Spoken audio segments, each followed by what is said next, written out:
नमस्कार, आपण पाहताय रत्नापूर न्यूज। अतिवृष्टीग्रस्तांसाठी श्री सिद्धेश्वर रत्नेश्वर देवस्थानचा हातभार, जिल्हाधिकाऱ्याकडे 25 लाखाचा धनादेश सुपूर्द।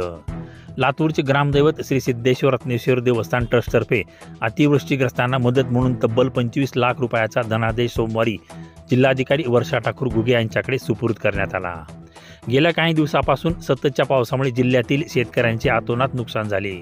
या पार्श्वभूमीवर देवस्थानतर्फे दिला गेलेला निधी जिल्ह्याच्या पुनर्वसन आणि मदत कार्याला मोलाची साथ ठरणार आहे।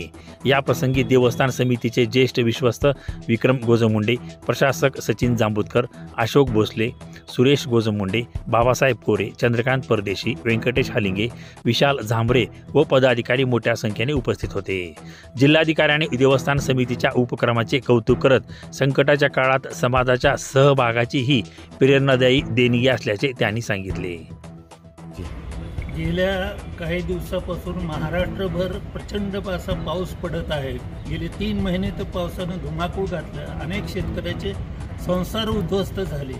त्यामुळं देवस्थानचे हा हक्क येते की लोक भरभरून देवालाकडे मागणं येतात, पूजा अर्चा करायला येतात। त्या देवाचा आशीर्वाद त्याच्या घरापर्यंत जावं आणि शेतकऱ्याला ही भरीव निधी मिळावी म्हणून आम्ही सर्वांनी मिळून विश्वस्त आणि प्रशासक जांबुतकर यांनी आज जिल्हाधिकारी कार्यालयात येऊन जिल्हाधिकाऱ्यांना 25 लाखाचा निधी मुख्यमंत्री सहाय्यता निधी म्हणून दिलेला आहे। त्याच्या योगे गोरगरिबापर्यंत त्यांचे संसार साधले जावेत, असाच एवढा या 25 लाखाचा उद्देश आहे। धन्यवाद।